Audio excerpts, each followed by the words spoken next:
Okay, so good morning and welcome to this early Thursday morning. It's 5:28 here in the morning in Beijing, and it's raining and it's 2 degrees outside, but that's no excuse to skip the morning cardio. But like some of you highlighted in the first video, of course you have to make sure it's safe to be out in the morning. Here where I am in China, Beijing, I can actually walk, safety is not an issue here. But of course you have to wear a mask, but also some other risks might be where you are in the world, so always make sure you're safe first.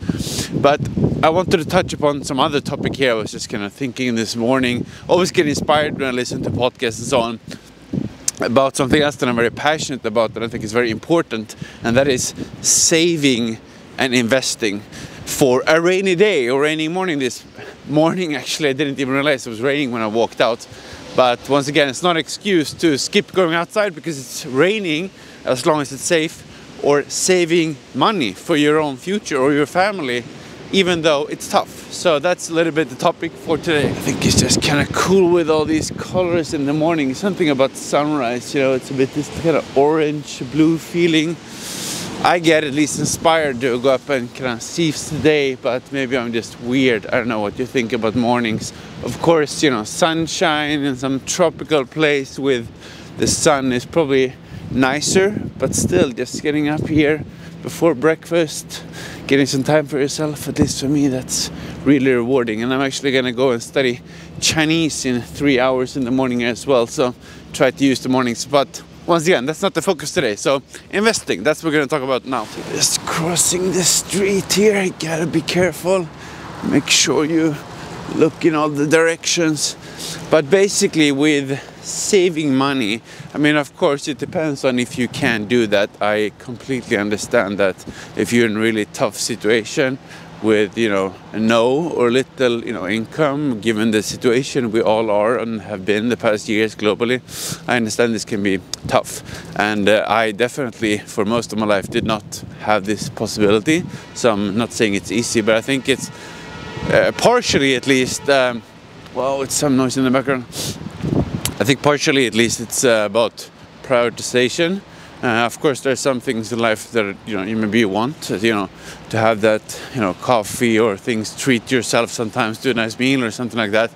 But if you have the habit of setting aside 10% of your salary perhaps every month, for example, as a start, or some small amount, it can be less, just building that habit in, so every time you get paid, if you have a job with a salary, and just putting that aside, not using it, I think you get kind of used to that in a way, and then you don't use that money.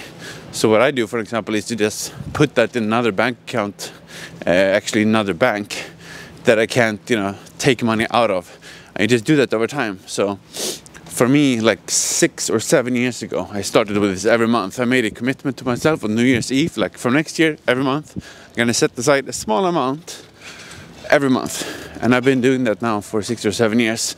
And you don't think it's gonna be much at the beginning, and it wasn't much. But now, 7 years later, that's 12 months times 7 years, it actually starts to build up. So that's just the habit part. Then we'll get to the interesting thing with sort of compound interest, which is a concept that maybe some of you know about, maybe some don't, but that is said to be like the 7th or 8th wonder of the world or something like that. So you get kind of that free effect without doing anything. So I'll talk about that a little bit later. Wow, it's really kind of misty and mysterious out here. It's a bit interesting background here, walking around just in the embassy area. Quite cool and inspiring in a way to go up in the morning and seize the day. Yeah, so I mentioned this compound interest effect. So basically, let's say you manage to set aside, $100 the first year, and then statistically speaking, of course depending on where you are in the world, but let's say you get 7% interest on that in a year, then you have 107 if you started with 100. So you got this sort of 7 return for free. This is based on I think S&P 500, but of course correct me if I'm wrong.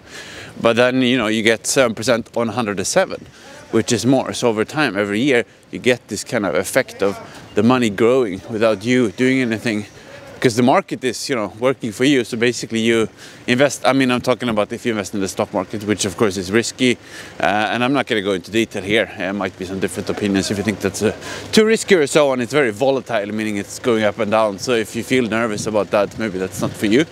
But for me at least, that's what I'm doing. So I can talk more about that forever. It's a big passion of mine.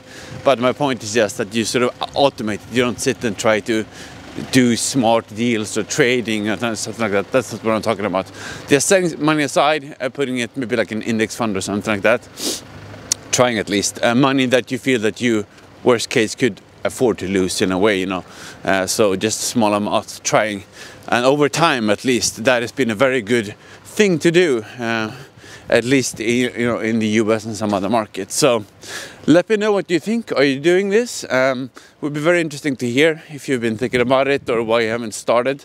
But once again, I didn't do this up until I was like, I don't know, 27 or something. I'm getting old. Been doing it for 6 or 7 years. And the idea is that you basically just put money in, you don't take it out. At least for me, or until you really need it someday. Maybe you want to, you know, buy, you know, something important to you. Could be down payment to a house or something. Completely depends, of course, on your life and your situation. But that you just don't spend it. That's my point. You have make a habit of saving for a rainy day and not spending it.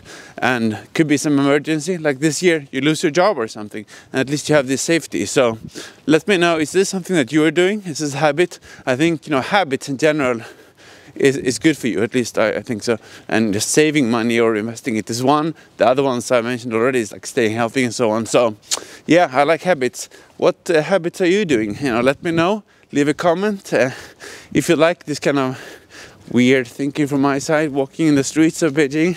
Let me know. Otherwise, see you in the next video.